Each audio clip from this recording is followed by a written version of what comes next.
Welcome. You're listening to Boring History for Sleep, where we wander through the dusty corners of the past not in search of excitement, but in search of rest. Tonight, we set sail, gently, on the quiet currents of history, back to the time of the Roman Empire. Not to the marble halls of emperors or the arenas of gladiators, but to the creaking decks of Roman warships. This journey will not be hurried. You need not stay fully awake. In fact, you're invited to drift in and out, like a ship rocking in calm harbor waters. Let the details wash over you, soothing and slow. Tonight's story is not about conquest, or even glory. It's about the ordinary people who lived and labored in the belly of wooden ships, who rowed without pause, who obeyed orders without question, and who lived at the mercy of sea and empire alike. We'll explore what life was like aboard a Roman warship, from the daily rituals of the rowers to the hierarchy on deck, from forgotten battles to quiet rituals. We'll meet forgotten admirals, explore mysterious maritime technologies, and even visit the bustling port cities that once thrummed with oarsmen's songs. So, get comfortable. Let your thoughts drift like a ship unmoored,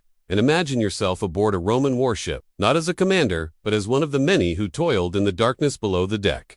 Let's begin. Segment 1. Row or Rot.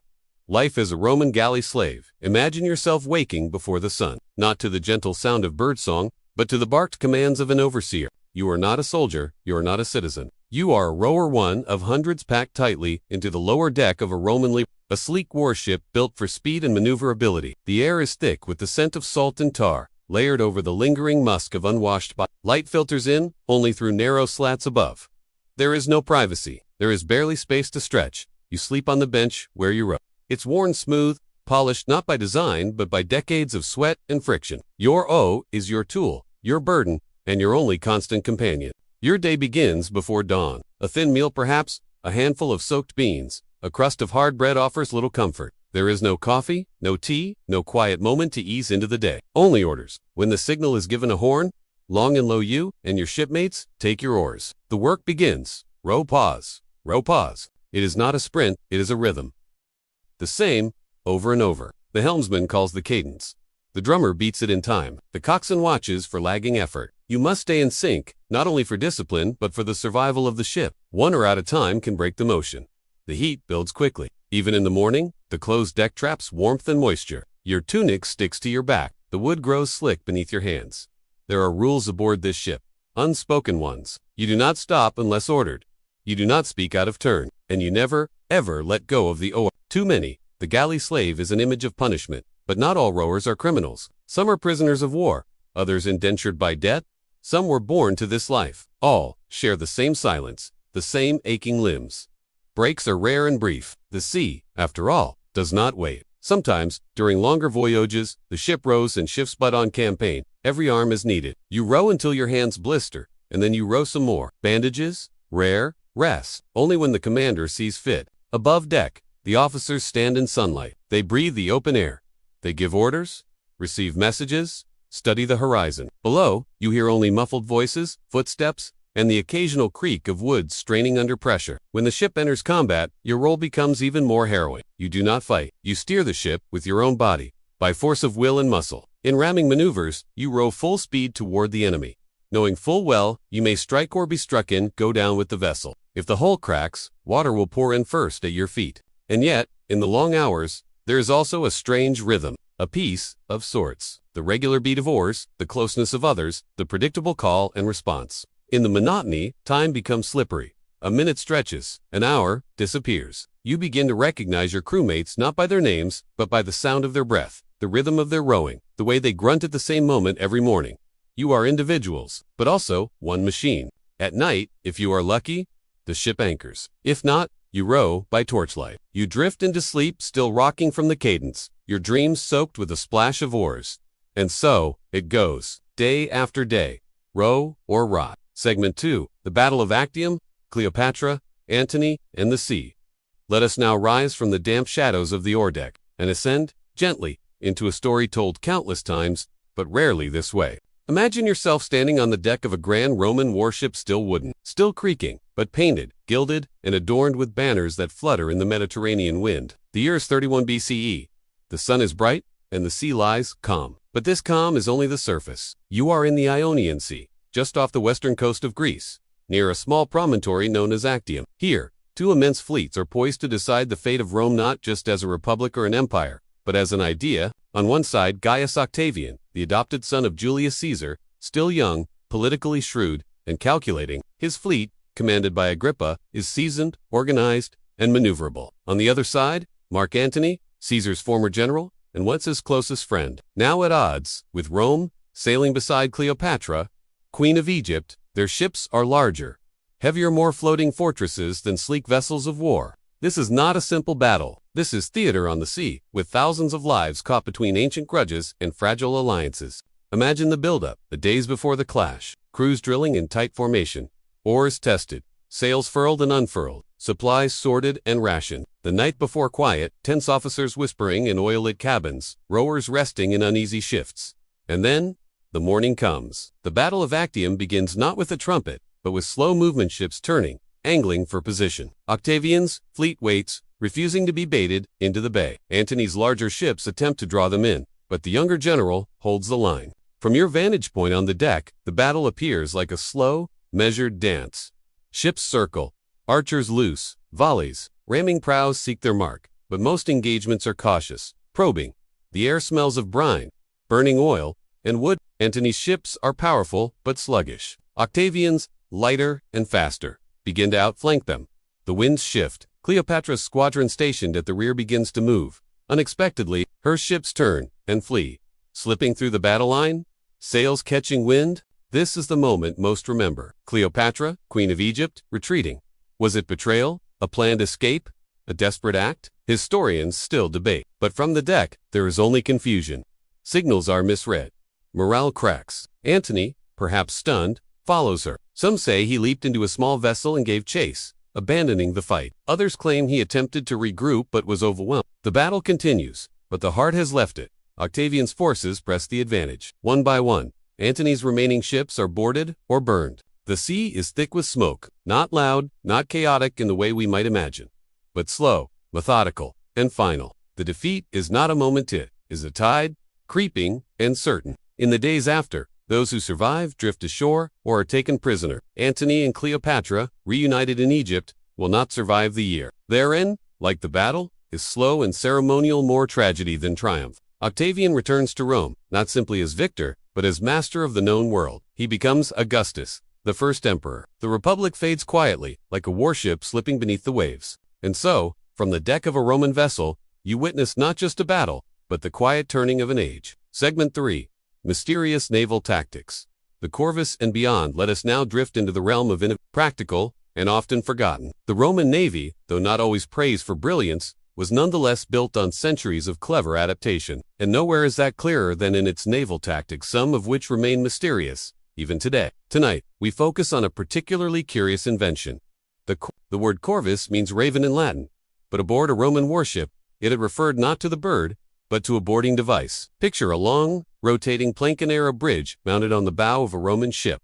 At its tip, a heavy iron spike. It looks something like a beak or a claw, hence the name. It could be raised or lowered with pulleys, and when lowered onto an enemy ship, the spike would embed itself into the opposing deck, locking the two vessels together. This was Rome's solution to a fundamental problem.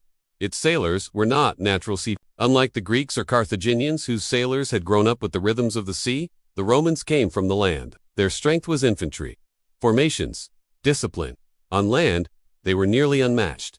At sea, they were learning, so they brought the land with them. The Corvus allowed Roman soldiers to fight sea battles as if they were land battles. Once the bridge was dropped, Marines could rush across in tight formation, using shields and short swords. Suddenly, the ocean became just another battlefield. We know the Corvus was used to great effect during the First Punic War, especially at the Battle of Mylae in 260 BCE. It helped secure critical victories against the more experienced Carthaginian navy. But curiously, it vanished. By the time of the later Punic Wars, there is little mention of it. Historians speculate. Was it too heavy? Did it make ships top-heavy and unstable in rough seas? Was it simply a temporary solution, too awkward for long-term use? The truth remains uncertain. Like so much of history, the Corvus leaves behind more questions than answers. Beyond the Corvus, Roman naval tactics remained conservative. They favored boarding over ramming. They emphasized order-tight formations, predictable movements, the discipline of the fleet over the chaos of individual brilliance. They studied their enemies, the Carthaginians, who had better sailors, the Greeks, who favored the trireme, and the elegant maneuver, known as the dikploso weaving attack, that could slip between enemy lines. Rome responded not with agility, but with sheer weight. Their later ships, the quinquiremes, were large and they relied on overwhelming force crashing through lines, pinning down smaller ships, absorbing losses like a wall absorbs a blow. And then, of course, there were the signal systems, flags in daylight, lanterns at night, horns, trumpets, and shouted commands. The Navy developed a language of signs, carefully rehearsed, to allow fleets to turn, split, regroup, or attack in unison. It was not elegant, but it was dependable. The Roman Navy was not built for glory. It was built for function, for control, and for endurance. So much of it now lies beneath the sea fragments of hulls. Rusted weapons, links of rope turned to threads. But in the silence of archaeological dives, the shapes of these tactics still linger. You can almost see them, slow-moving ships, aligning in formation, a plank creaking into place, the dull thud of iron on timber. In an empire obsessed with land, the sea was an afterthought but never an oversight. Segment 4. Feasting with admirals. Luxury on the command deck. Now, let us rise once more, this time not merely from the lower decks to the open air, but into a different world entirely. Imagine the very same ship, that same Roman war vessel. But instead of the endless rhythm of oars and the damp closeness of rowers' quarters, you find yourself on the command deck where a Roman admiral stands wrapped in a crimson cloak, the symbol of command. His expression calm, his words few. Here, life moves at a different pace. The admiral is rarely hurried. His days begin not with the strike of a drum, but with reports and scrolls delivered by attendants who bow as they approach. He does not labor at the oar. He is the mind of the ship, not its muscle. And though a warship is no palace, for a Roman admiral, comfort followed where status allowed. On longer voyages, the stern of the ship might be fitted with a small tablinum, makeshift private chamber enclosed by canvas or wooden panels. Inside, you might find a cot or a cushioned bench, a folding table, perhaps a bronze lamp burning slowly. There might be writing tablets, maps laid across a box lid, and small figurines of gods or ancestors set carefully in niches for protection at sea. Meals for the admiral were, of course, quite different from the crew's, rough bread and water. In some fleets, especially during peacetime patrols or diplomatic voyages, cooks prepared full meals, lentils and herbs with olive oil, salted fish wrapped in fig leaves, honeyed dates or pressed cheese, and wine watered just enough to remain dignified. Not lavish by land-based standards, but generous. There may even have been dinner companions, fellow officers, ambassadors, or visiting dignitaries from allied These small gatherings, huddled under canvas as the sea breeze stirred their cloaks, offered quiet conversation. Topics ranged from military strategy to poetry, from weather omens to gossip from Rome. And here, on this upper deck, strategy was whispered while wind filled the sails. Ships were tracked, courses adjusted, decisions made that would affect thousands below. Admirals were not always career sailors. Many were political appointmentsmen who had never rowed a stroke or hauled a rope, but others were seasoned leaders, like Agrippa, Octavian's right hand, who blended intellect with pragmatism, bringing the full weight of Roman organization to the sea. Still, even they were vulnerable. Storms did not distinguish between commanders and slaves. A sudden gale could snap a mast in half. A leak unseen and unaddressed could sink even the best-led ship. And in battle, boarding meant every man, even the admiral, might draw his sword. But before those moments came, there was dinner. A quiet meal in the dusk. The sound of water slapping against the hull. The creak of sails overhead. The flicker of a torch reflected on polished bronze. Even at sea, the rhythm of Roman hierarchy held steady. From the rowers in darkness, to the officers in to the admiral at ease, seated by a map, sipping wine, and contemplating the wide, dark sea. Segment 5. Greek pirates versus Roman otter. Maritime enemies. As we continue our journey across the quiet waters of Roman naval history, we now shift our gaze to the enemy, not the grand fleets of rival empires, but a more elusive, persistent, and irritating threat. The pirates. Imagine the Mediterranean not is a peaceful sea, but as a vast, blue expanse, teeming with uncertainty. In the centuries before and even during Rome's dominance, piracy was not simply a nuisance. It was a profession, a lifestyle, and for some, a necessity. Greek pirates, particularly those operating from the rugged coastlines of Cilicia and Crete, were notorious. Their ships were smaller than Roman galleys, lighter, faster, and more maneuverable. Built for raiding rather than battle, they would dart in from hidden coves, seize merchant vessels, and vanish into the mist before the nearest patrol ship could even break formation. To the Romans, these pirates represented unregulated movement, lawless, violence, uncollected taxes, but to many coastal communities, they were also traders, protectors, even folk heroes. Imagine sailing along the coast of Asia Minor in a Roman merchant ship. You carry amphorae of wine and jars of olives, but on the horizon, dark sails, a flash of oars, a shout, By the time the watchman calls alarm, the pirate vessel is already beside you. There is no battle, only surrender. The Romans attempted to patrol these waters, but for centuries their efforts were scattered. The Mediterranean was vast. The pirates were patient. For every pirate ship caught or sunk, 2 more seemed to appear in its place. The situation grew so dire that, in 67 BCE, the Roman Senate granted extraordinary powers to one man named Pompeius Magnus Pompey the Great.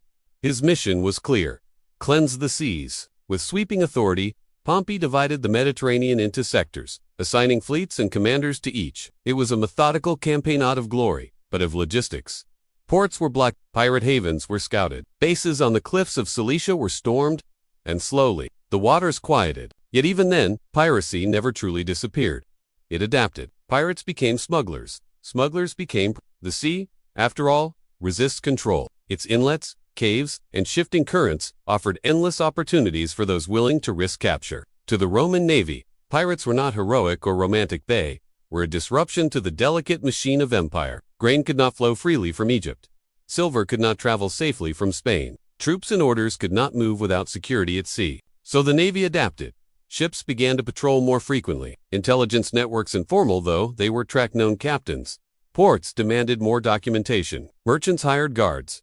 And still, the occasional ship vanished. A small coastal town might wake to find its harbor raided, its warehouses emptied under the cover of night. Roman order, always ambitious, never absolute. And so, between the stately galleys of the empire and the swift skiffs of the pirate, there remained a quiet, continuous tension, unresolved, but never forgotten. Segment 6. Naval Training Drills. Endless discipline at sea. Let's now turn inward to the daily rituals and repetitions that shaped the Roman Navy. Not the drama of battle, nor the thrill of exploration, but the slow, deliberate art of preparation. Imagine again that you are on board a Roman warship, not during war, but during the long stretches in between those quiet weeks or months when the ship was docked or patrolling peaceful waters. Even then, idleness was not permitted. For the Roman Navy, discipline was everything. Training began early in the day. Before the sun crested the horizon, officers were already assembling the crew. Exercises were not optional. They were part of the rhythm of life at sea. Repetition was the method.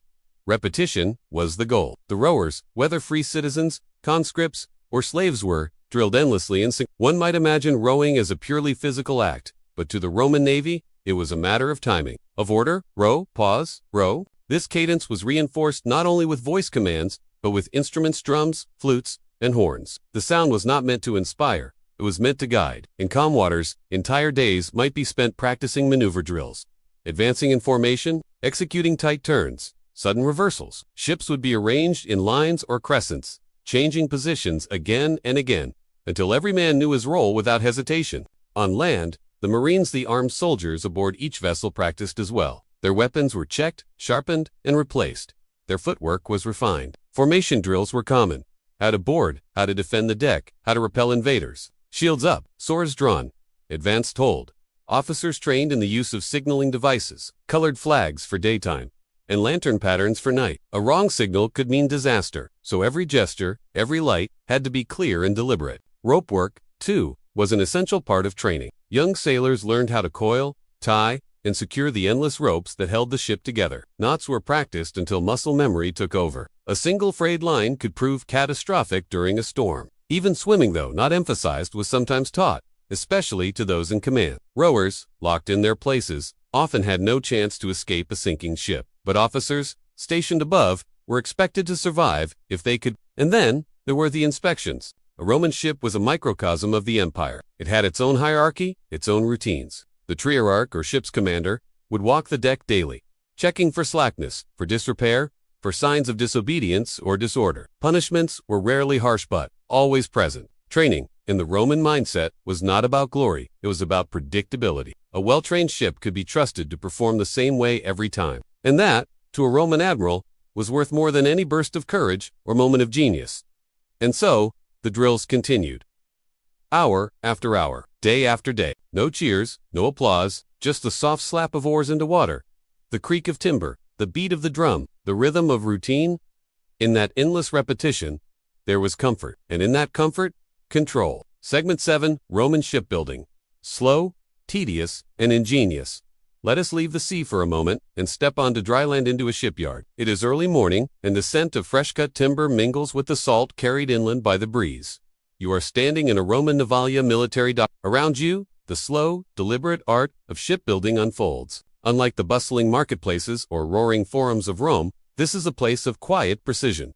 There is no rush. A warship cannot be forced into being. It must be coaxed assembled plank by plank, each measured and fitted, then shaped with iron tools worn smooth from use. The Romans, practical as ever, borrowed and refined techniques from others, especially the Greeks and Phoenicians. Early in their naval endeavors, they famously reversed. But Roman efficiency did not mean speed. A single ship could take months to build. Dozens of men worked in teams: carpenters, blacksmiths, sailmakers, rope weavers, each contributing their part to the slow birth of a vessel. The process began with the keel, the long spine of the ship. From there, the ribs curved supports made of seasoned oak or pine were fitted like the skeleton of a sleeping creature. Over these, planks were laid edge to edge in a method called shell-first construction, then sealed with pitch and caulked with fibrous material to keep water at bay. The materials themselves were a matter of empire. Wood came from forests in Gaul or Illyricum, linen for sails from Egypt, pitch from the Black Sea region. Every warship was a quiet symbol of Rome's reach, assembled from parts scattered across the world, it claimed. Above the hull,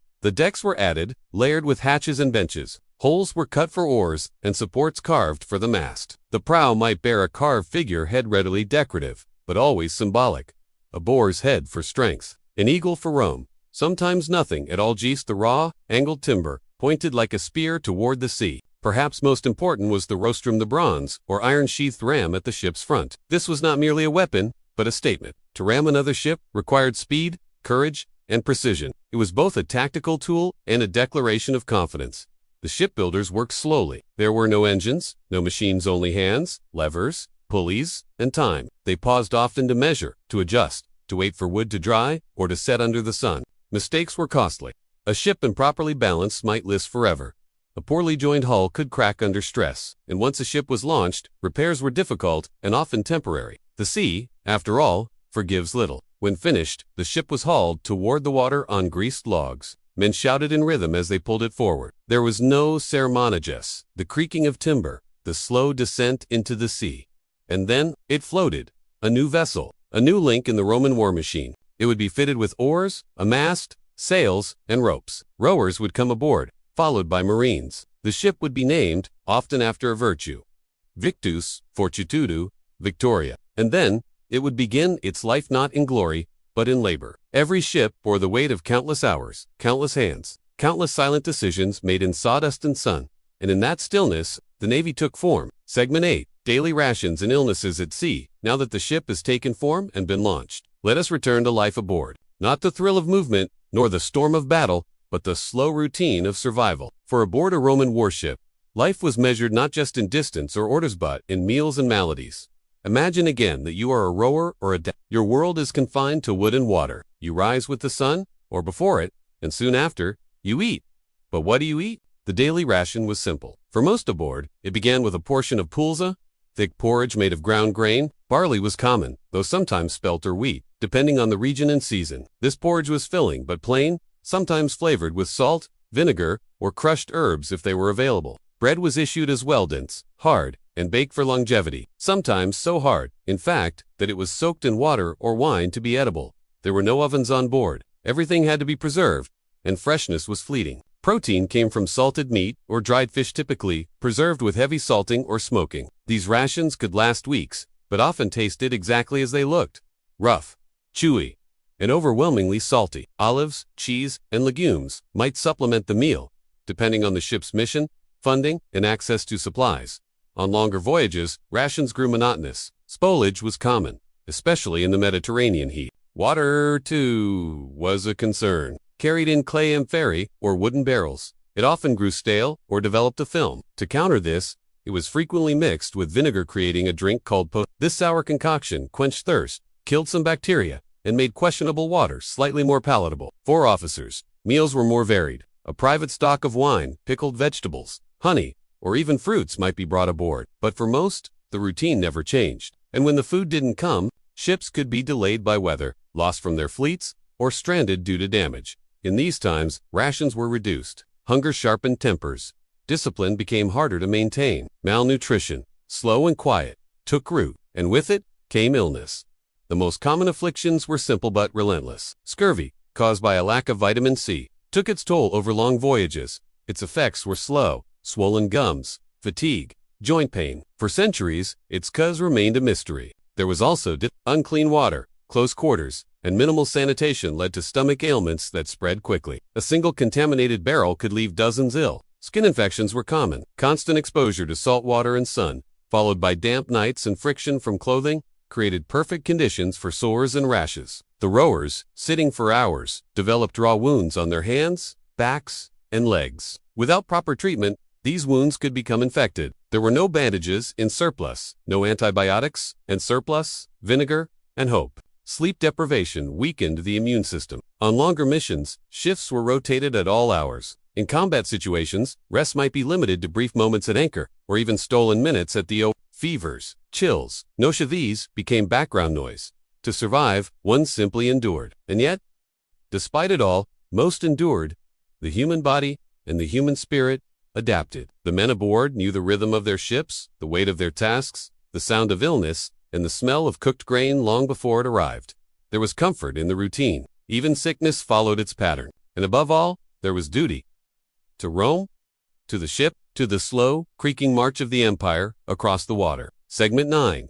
Religious rituals of sailors and captains. Let us now turn our attention away from the physical world of rope and rations and drift, gently, into the spiritual lives of those who lived and died at sea. For the Romans, as for many ancient peoples, the sea was not merely a place. It was a force capricious, mysterious, and alive with unseen powers. Sailors did not venture onto its surface without first paying their respects. Rituals, offerings, and small gestures of faith accompanied nearly every voyage, from the grandest campaigns to the quietest patrols. Imagine the early morning before a ship's departure. The air is cool, and the docks are busy. Amid the activity, a small altar is prepared, sometimes just a stone, or a flat piece of wood set with a bowl of salt and a few twigs of laurel. The primary deity of seafarers was Neptune, god of the sea, storms, and earthquakes. Before departure, a libation of wine or oil might be poured into the water, accompanied by a whispered prayer for calm seas and swift passage. Captains often led these rites, solemnly and without flourish. But Neptune was not alone. Fortunus, the god of harbors and gateways, was invoked when entering or leaving a port. Fortuna,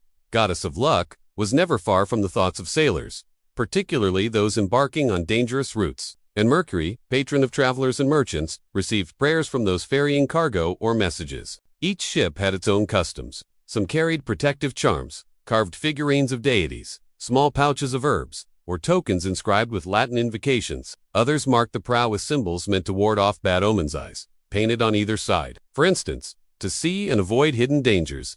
Before battle, religious rituals intensified. Animals, often small, such as birds or goats, might be sacrificed at the dockside. Augurs were consulted to read the flights of birds or the patterns in their entrails. A favorable reading could embolden a fleet. An ill omen might delay a launch or alter a course. Rowers, often drawn from many regions of the empire, brought their own beliefs. From Egypt, they brought prayers to Isis, protector of sailors. From the east, the cult of Mithras might be quietly practiced in shadows below deck. In this, the Roman navy was a mosaic of quiet faiths coexisting, overlapping, but never absent. Even the design of ships reflected spiritual thinking. The rostrum, the metal prow used for ramming, was not only a weapon, but often decorated with symbols of divine protection. The stern post, curved and elegant, was sometimes topped with a tutela guardian figurine. And when disaster struck, when a storm hit, or a ship was lost, rituals followed. Those who survived might cast offerings into the sea in memory of the dead. Wreaths, coins, or fragments of clothing. At times, they would build temporary altars on shore, where the names of the lost were spoken aloud, their spirits given proper recognition. Even the timing of voyages was governed by religious calendars. Certain days were considered unlucky to sail, marked in red ink on military logs. During festivals like the Lemuria, when restless spirits were believed to walk among the living, ships remained in harbor. For a people as pragmatic as the Romans, religion remained deeply woven into daily function. It was not questioned nor explained. It simply was. And so, each voyage, no matter how brief, was framed by ritual. A blessing before departure. A prayer at sunrise. A token fingered in the dark. In the vast silence of the open sea, faith filled the space between the waves. Segment 10. Naval Intelligence and the Roman Communication Web. From the realm of prayer and mystery, let us now return to the practical, yet no less fascinating, into the realm of knowledge, of messages, of signals, quietly passed from ship to ship and port to port. For an empire so vast, the Roman communication network was essential. It was a kind of silent scaffolding that held the navy and the empire. Imagine a fleet stationed off the coast of Hispania, another patrolling near Crete. A third docked at Alexandria. Months might pass before orders arrived, if they arrived at all, and so the Roman Navy developed its own methods of staying informed and of informing others. It began with signal systems at sea. During daylight, ships used colored flags, each with specific meanings. A blue flag might mean regroup. Red, prepare for battle. Green, hold, position. These systems were simple, but effective, especially in clear weather. At night, the Navy relied on lantern codes. Officers were trained to raise specific combinations, one lantern above, two to the side, for example, to signal direction changes, warnings, or to identify friend from foe. The rhythm of these signals, much like Morse code centuries later, had to be memorized. But even more fascinating was the broader Roman intelligence and dispatch system, known as the cursus. This was the official courier network of the empire, established by Augustus himself. It allowed for messages, military orders, and diplomatic documents to travel astonishing distances with surprising speed. Naval commanders, stationed far from Rome, often sent reports by fast dispatch boats-like vessels that carried only messengers and messages. These were the express couriers of the sea, cutting across open waters while heavier fleets remained at anchor. Upon reaching land, the messages would pass into the cursus publicus system. At each station, fresh horses and riders waited. Roads were marked with milestones. Inns, called mutations, provided food and shelter for the couriers. The system could deliver news from the provinces to Rome in a matter of days, weeks, at most.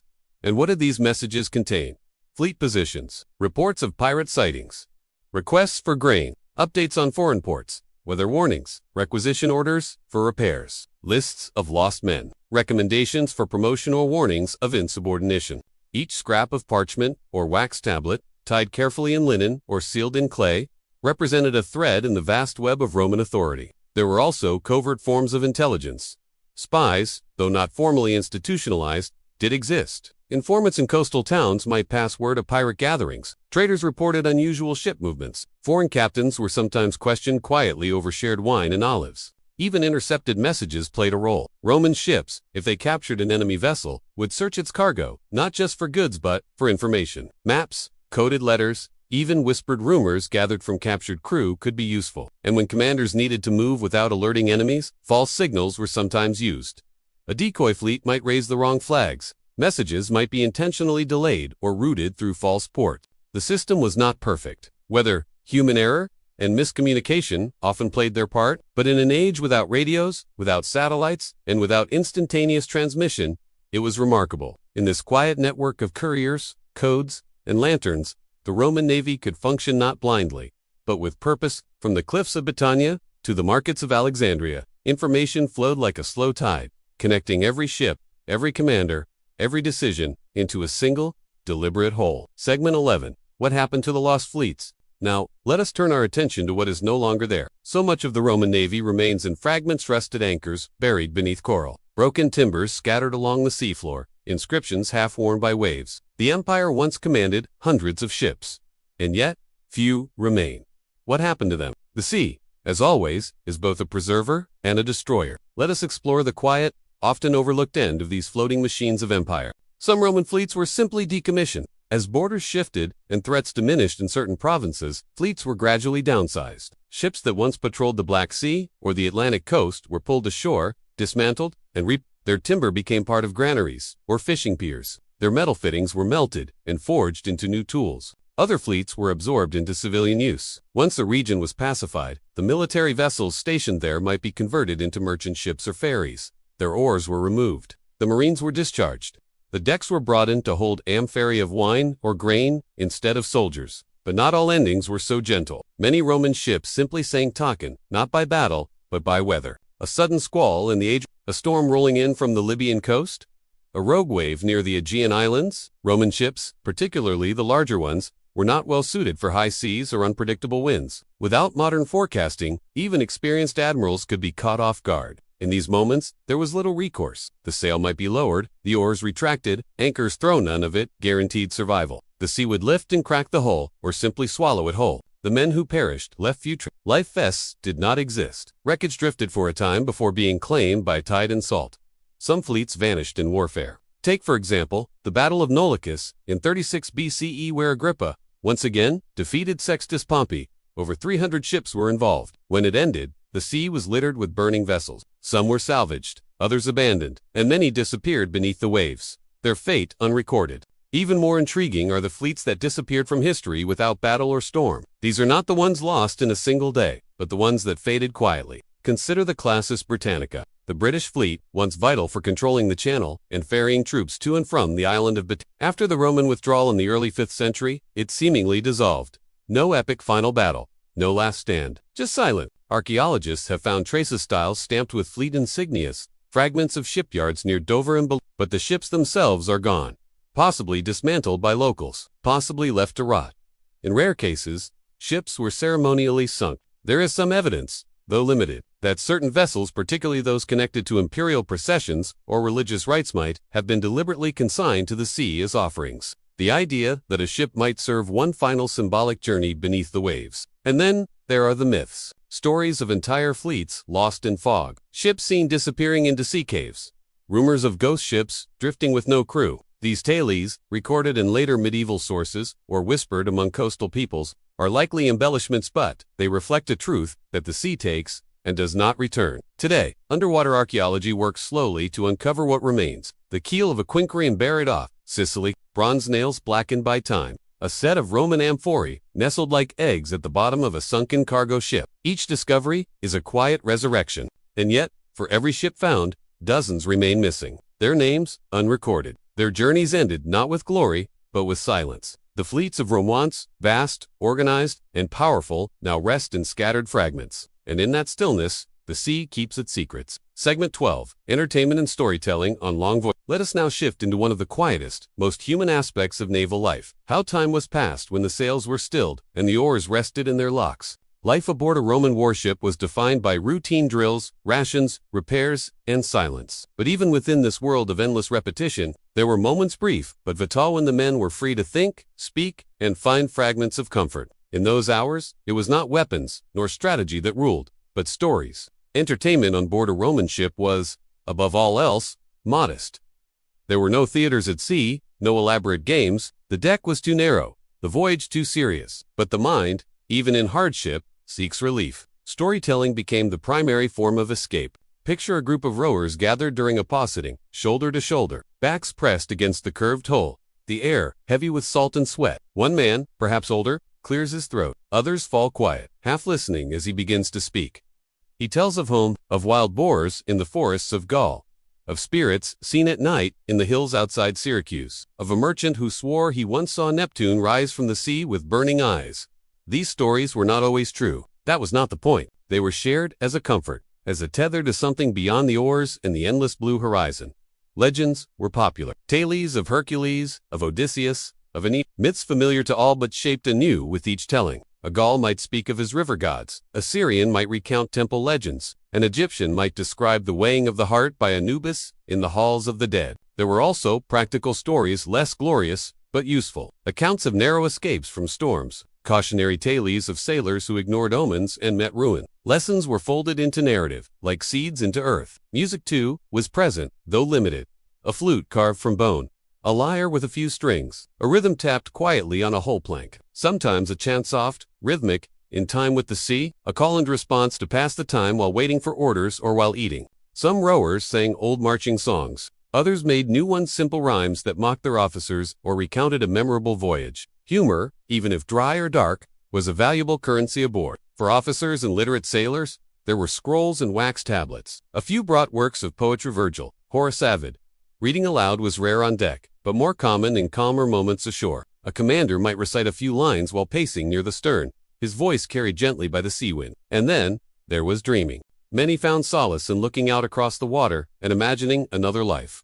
A farm in the countryside, a family by the fire, a return to the land. These quiet visions, never spoken aloud, were a form of story too, an internal narrative that softened the edges of discipline. At night, after the shift changed and the ship rocked gently in its moorings, men whispered stories to one another under their breath. Sometimes bawdy, sometimes frightening, sometimes sad. They spoke of women left behind, of children they had never met, of comrades lost in battles long past.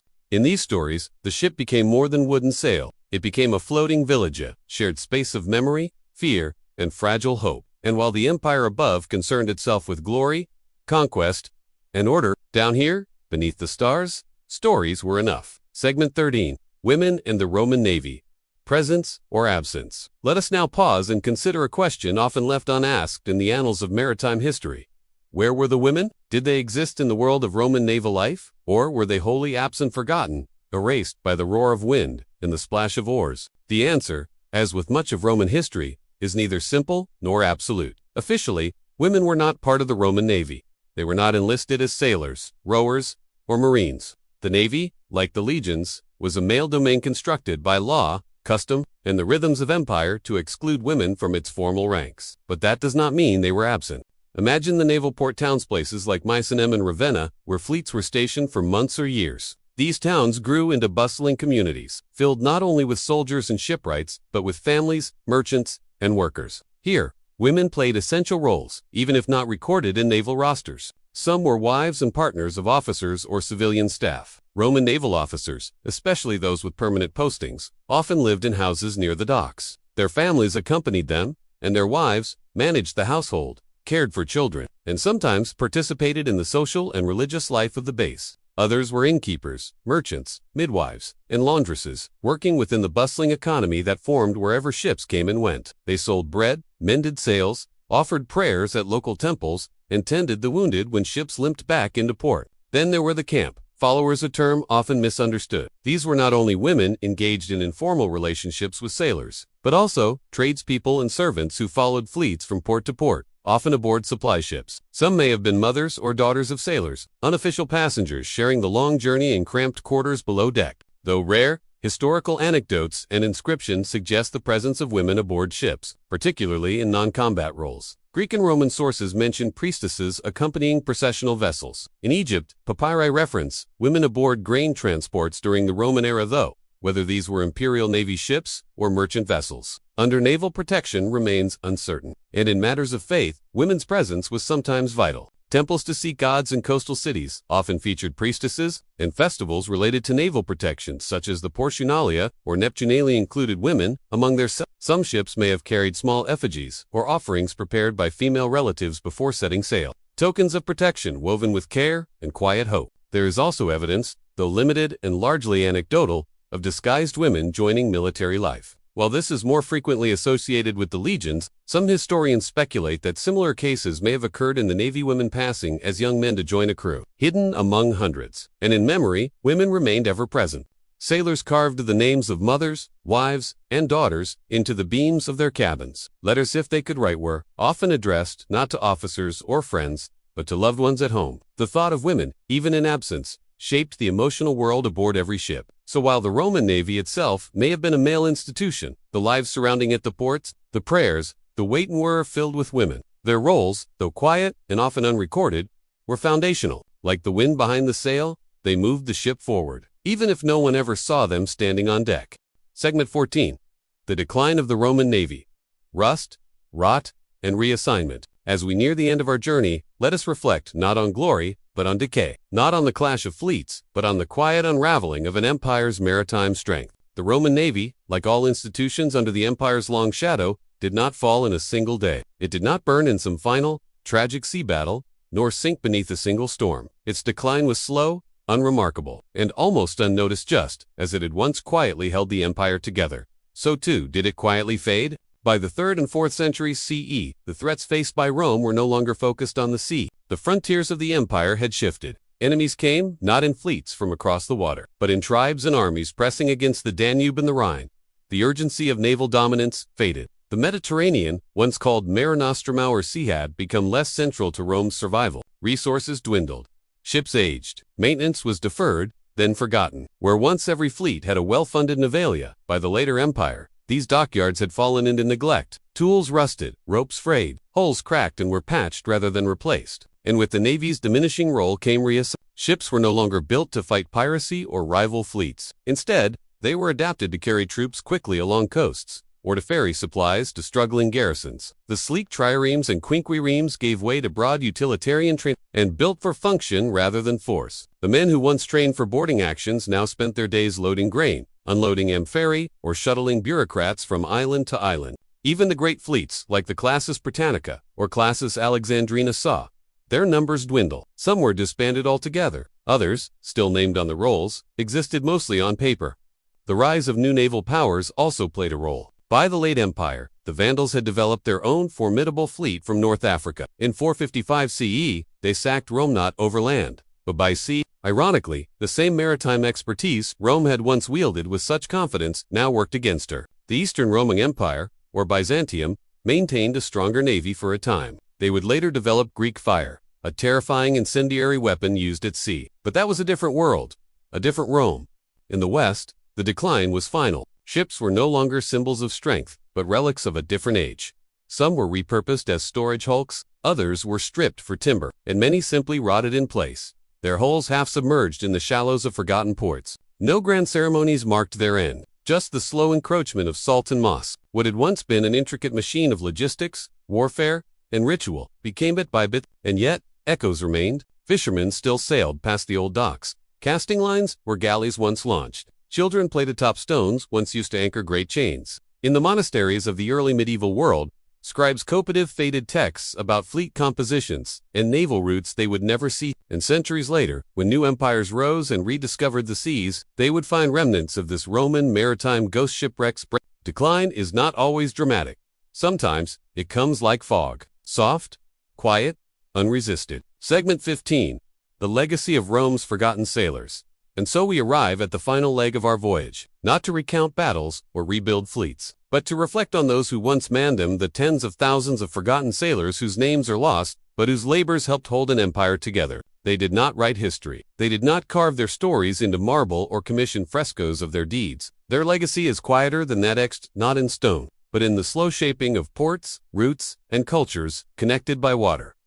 Who were they? They were rowers from Gaul, conscripted in youth, hardened by the oar and the sun, navigators from Syria, skilled in reading stars and coastal winds, marines from North Africa who boarded enemy ships with curved swords and simple tunics, men from the Balkans, from Asia Minor, from Egypt and Hispaniola, from the far corners of a vast empire, and united not by identity but by purpose. They served not for glory but for grain, for steady pay, for the chance of a pension, for duty, and sometimes simply because they had no choice. Their ships left few they carried no cargoes of gold or rare spices. No precious art, they bore supplies, orders, men, and silence. And yet, their work was essential. It was they who ferried legions across the Aegean to suppress rebellion. They who shadowed merchant convoys along pirate-infested shores. They who brought supplies to hungry cities, escorted diplomats through contested waters, and mapped coastlines no one else dared touch. Their legacy is also geographical. Roman naval infrastructure shaped the Mediterranean in ways that linger today. Many of the harbors they dredged, the seawalls they built, the shipping lanes they maintained, became the foundation for medieval and even modern ports. Cities like Ravenna, Ostia, Alexandria, and Cartagena still carry traces of their naval pasts. Their discipline influenced future navies. The organizational structure of Roman fleets complete with command hierarchy, support crews, logistical branches, and port authorities provided an early model for military navies in Europe and the Middle East. In small ways, they entered language. The Latin term, novice ship endures, in dozens of tongues. Words like navy, navigation, navigate, all drift downstream from Roman waters. But perhaps their most human legacy is this. They endured, not with fame, not with monuments, but with steady labor, day after day, or after oar, mile after mile across, waters both calm and cruel. They rose with the sun. They followed orders. They feared storms. They missed home. They waited for letters that sometimes never came. And they rowed. Many were buried at sea. A few were commemorated with simple grave markers, weathered stones that speak only of names, ranks, and perhaps a brief line of remembrance. But most simply disappeared into the tide of time, as nameless as the waves they once crossed. And still, the sea remembers. In the depths off Sicily, in the shallows near Marseille, in the salt-bleached ruins of old docks, you can feel the shadow of their presence. Not loud, not heroic, but steady. And in that steadiness, in that rhythm of rowing and routine, of salt and sun and silence, they left a mark more enduring than many emperors. They kept the empire afloat, closing, drifting into the present. And now, as we drift back from the past into the gentle calm of the present, perhaps you feel something of their rhythm, the quiet discipline, the long patience, the steady hand against the endless sea. The Roman navy, once vast and essential, now lies mostly beneath the waves. But its echoes remain in ports, in languages, in stories half remembered, and in the quiet dignity of work well done and soon forgotten. As you rest, let your thoughts float gently with them, across still waters, past ancient shores, toward dreams, soft as the night itself. Sleep well.